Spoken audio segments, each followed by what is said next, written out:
हमारे लिए बड़ी सौभाग्य की बात है कि हमारे बीच में आज हमारे जो अतिथि हैं श्रीमती मंजू जी जैन, वो आपको आज जो संबोधित करेंगी।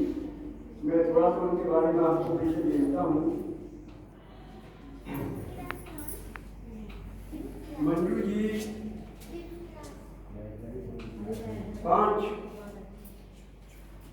बेटे हैं।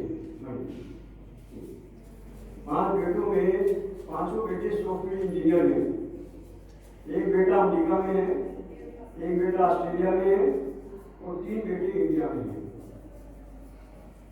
4 बेटों की शादी हो चुकी है, एक बेटा सबसे छोटा जो है उसकी भी शादी होनी है। 5 भाइयों में इतनी एकता है कि रुड़की में शायद हमारे पूरे जैन परिवार 300 परिवार हैं जैन रुड़की में, उनमें शायद 1 या 2 परिवार ऐसे होंगे जिनमें इतनी आपस में भाइयों में एकता है, एक दूसरे के लिए पूरी तरह से समर्पित है। इस सब का जो श्रेय है वो श्रीमती हमारी बहन जी हैं, इनको है। और श्री ज्ञान प्रकाश जी जैन, आप जानते हो उनको, तो हमारे स्कूल कार्यक्रम में कई बार आए हैं, जिनकी तरफ से पूरा आयोजन का काम हुआ है। ये जो फर्स्ट फ्लोर है ना, आपको मालूम है पहले तो क्या रहा था, ऐसे पड़ा तो काम नहीं आ रहा था।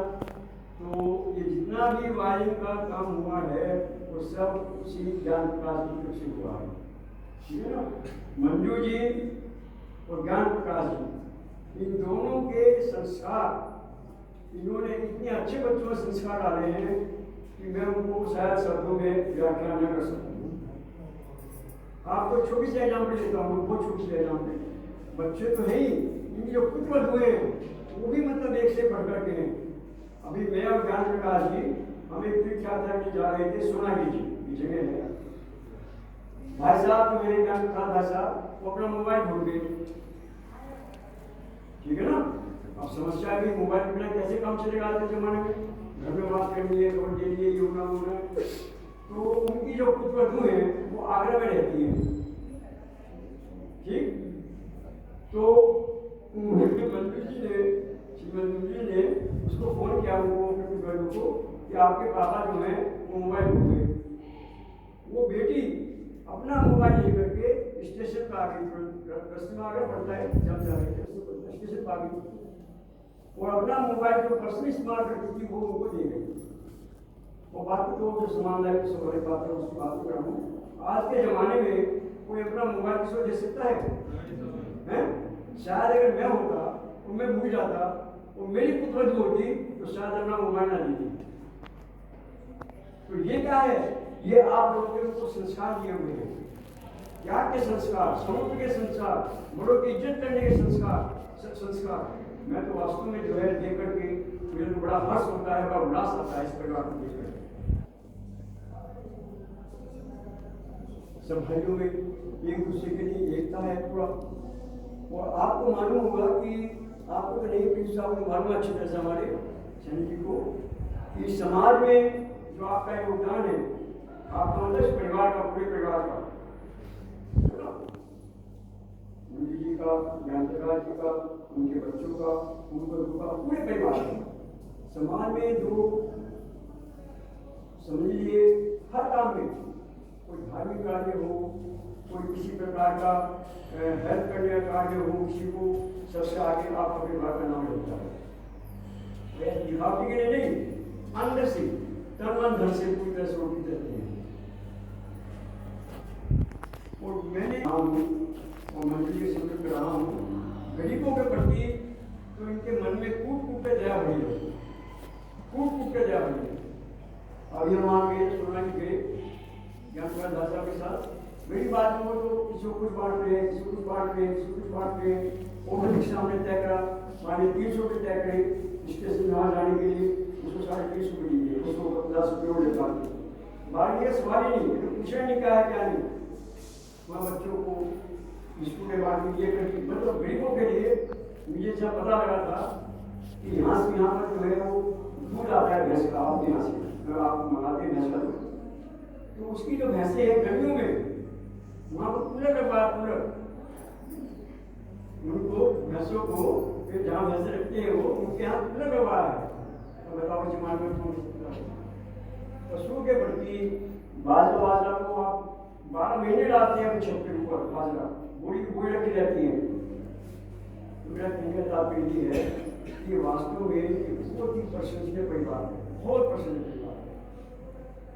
और शिक्षा में जो आपका योगदान है वो जरा अभी तक थोड़ा कम रहा है, मुझे माफ करना, लेकिन हमें बड़ा हर्ष है कि आज से शिक्षा में योगदान भी प्रारंभ हो जाएगा, क्योंकि आज जो आपको संबोधित करेंगे ये इनका शिक्षा में योगदान होगा। आप इतना मतलब अपना समय निकाल कर यहाँ पर आइए, आप लोग संबोधित करेंगे। और ऐसे मैंने बताया कि जो इलेक्ट्रिक वायरिंग का जिस तरह से काम हुआ है वो दोस्तों में उसको आप लोगों की तरफ से हुआ है। आप ज़्यादा समय न लेकर के मैं निवेदन करूँगा आदरणीय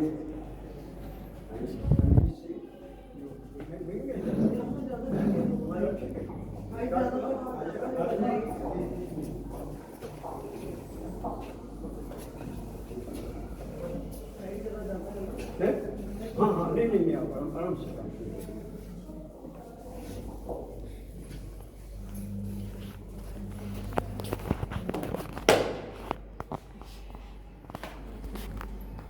याद तो मुझे हुआ नहीं, लेकिन मैं पढ़ के बोल सकती हूँ। और मैंने भैंसों को पहले बताया कि खाएगा।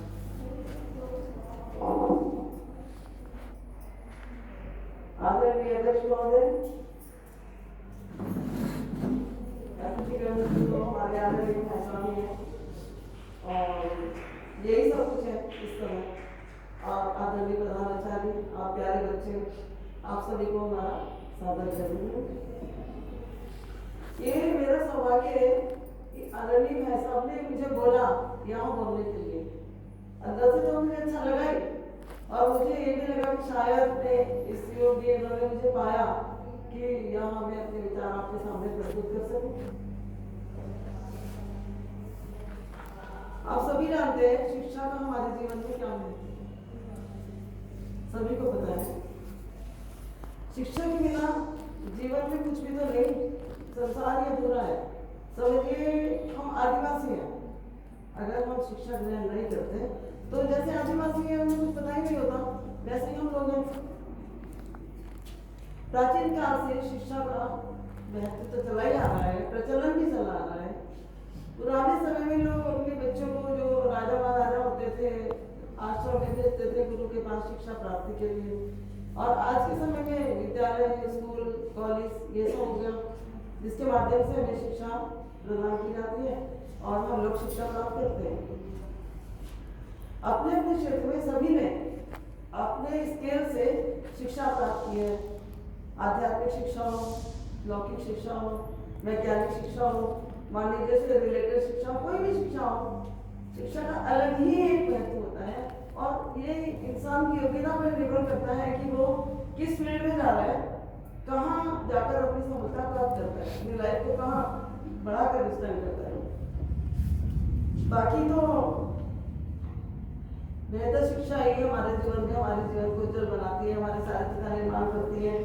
भविष्य और चरित्र शिक्षा पर ही निर्भर करता है। हमारे मन की शक्ति का विकास करता है, बुद्धि का विकास करता है। बुद्धि और मन की शक्ति, ये इससे हमारे चरित्र में निखार कैसे आता है, जब हम शिक्षा ग्रहण करते हैं। अदरवाइज हम जीरो हैं। आप उनको देख लीजिए जो बिल्कुल शिक्षा नहीं ग्रहण करते, जो पढ़ते नहीं है उनमें, और आप पढ़ते हैं, आपने कितना जमीन आसमान का अंतर है। अगर आप इन लोगों को कंपेयर करें अपने साथ, तो आपको खुद महसूस होगा कि हम इनसे अच्छे हैं, सिविलाइज्ड हैं, पढ़ते हैं, लिखते हैं, मेहनत सीखते हैं। अब कुछ बच्चे सोचते हैं कि मुझे अच्छी नौकरी प्राप्त करने के लिए शिक्षा ग्रहण करनी है। यही तो सोचते होंगे आप सब कि हम पढ़ लिख लेंगे तो हमें अच्छी नौकरी मिल जाएगी या हम कोई अच्छा बिजनेस कर लेंगे। लेकिन नहीं, मेरी सोच थोड़ी अलग है और मैं उस सोच के माध्यम से आपके विचारों में भी थोड़ा सा परिवर्तन लाना चाहती हूँ। और वो क्या है कि हमें नौकरी करने के लिए नहीं, नौकरी देने के योग्य बनना है। समझो इस बात को। हमें इतना ऊंचा उठना है पढ़ाई के बाद, पढ़ाई लिखाई करके, कि हम इस काबिल बने कि हम नौकरी दे सकें। तो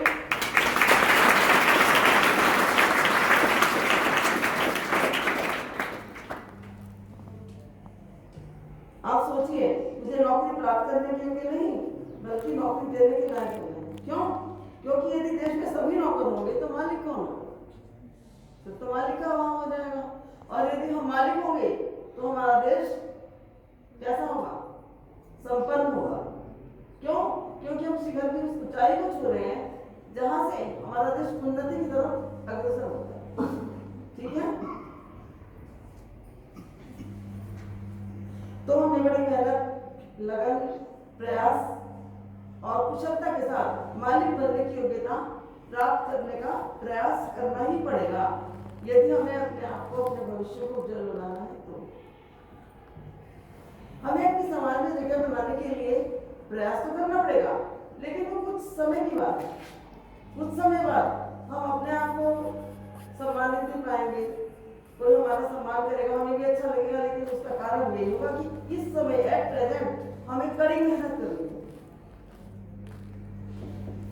मेरा वैसे ये मतलब नहीं है कि नौकरी करना गलत है, बल्कि मैं ये कहना चाह रही हूँ कि नौकरी हमारा उद्देश्य नहीं है, हमारा ये पर्पस नहीं है कि हम नौकरी करने के लिए पढ़ाई कर रहे हैं। हमारा ये गोल नहीं है। हमारा गोल है, हमारा उद्देश्य है सफलता की ऊंचाइयों के सहारे शिखर को छूना। ये हमारा उद्देश्य होना चाहिए। जीवन में शिक्षा उतनी ही जरूरी है जितना भूखे को भोजन और प्यासे को पानी। जैसे भोजन के बिना कोई भी हो, खाना ना मिले तो क्या स्थिति हो जाती है, पानी ना मिले तो क्या स्थिति हो जाती है।